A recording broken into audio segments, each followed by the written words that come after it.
Hi guys! Welcome and welcome back ulit sa aking kusina at ngayon nga ay samahan nyo na naman ako ulit na gumawa ng isa na namang ice candy recipe na pang negosyo.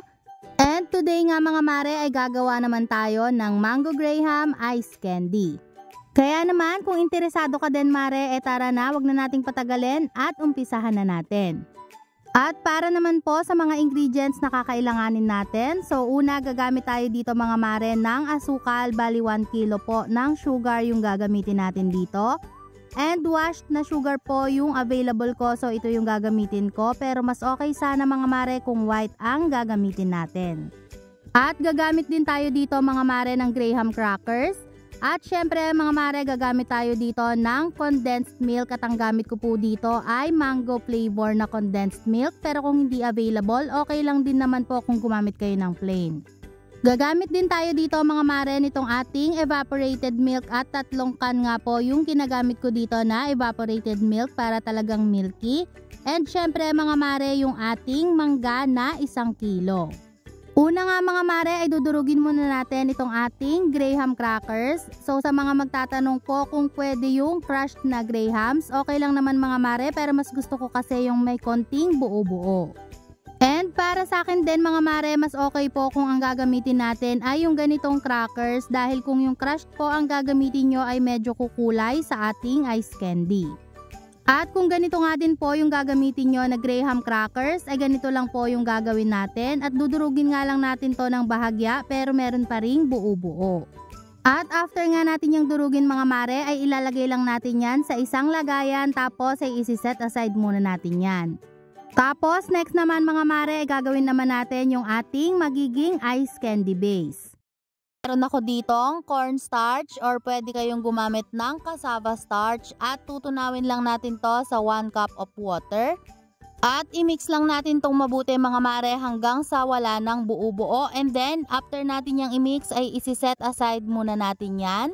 Next naman mga mare ay magpapakulo na tayo dito ng tubig, bali 4 liters po yung tubig ko dito. At kapag kumukulo na yan mga mare, saka natin ilalagay dito gradually yung ating tinunaw na cornstarch. At habang nilalagay natin yan ay kailangan po hahaluin natin ito continuously para po maiwasan natin na manikit sa ilalim at masunog. At pagkatapos lang ng ilang minuto mga mare, kung mapapansin nyo ay magiging malapot na to ng paunti-unti and mag-iiba na din po yung kulay, magiging light na po yung kulay nito. So hayaan lang natin to mga mare na mag-simmer for at least 5 to 10 minutes para po talagang maluto yung ating cornstarch.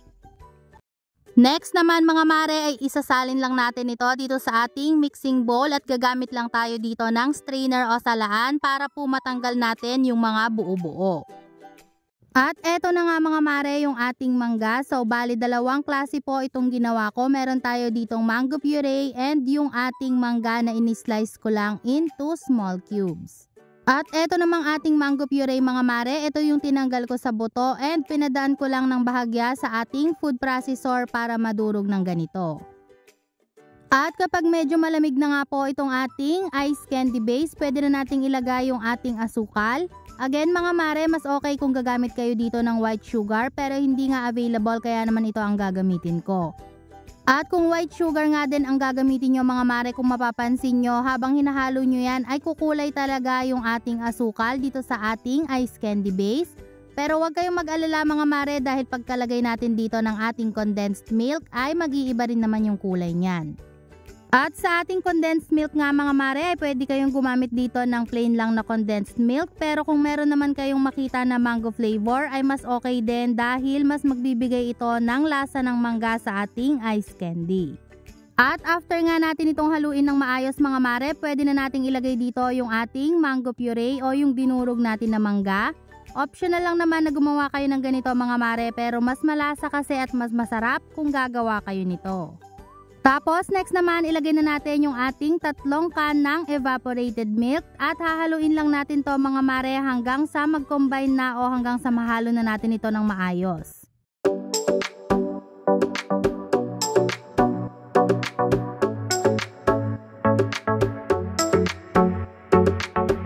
At after nga natin itong haluin ng maayos maayos mga mare, ilalagay naman natin dito yung ating mga mangga na in-slice ko lang into small cubes. At after nga nating mailagay yung ating mga mangga na in-slice natin sa maliliit, pwede nyo na yung haluin ng maayos mga mare at tikman nyo kung sa tingin nyo ay okay na yung tamis. And kung nakukulangan naman kayo ay pwede pa kayong mag-add dito ng asukal.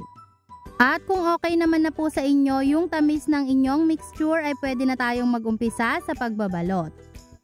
At una nga mga mare, maglalagay muna tayo ng ating graham crackers dito sa ating plastic ng ice candy. So naglalagay po ako dito ng 3 to 4 teaspoon ng ating graham crackers. At after nga nyan mga mare ay saka tayo maglalagay dito nitong ating ice candy mixture. Para po sa mga magtatanong kung anong size ng plastic na ginagamit ko dito, gumagamit po ako ng 2x10 na size ng plastic. At kung mapapansin nyo mga mare ay nagkakaroon talaga ng bubbles o hangin sa loob, hindi po natin yan maiiwasan mga mare dahil yung ating crackers ay may hangin sa loob. At ganyan lang kadali mga mare at uulitin lang natin yung process hanggang sa maibalot na natin lahat itong ating ice candy.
At eto na nga mga mare, after ng ilang oras ay naibalot ko na lahat itong ating mango graham ice candy.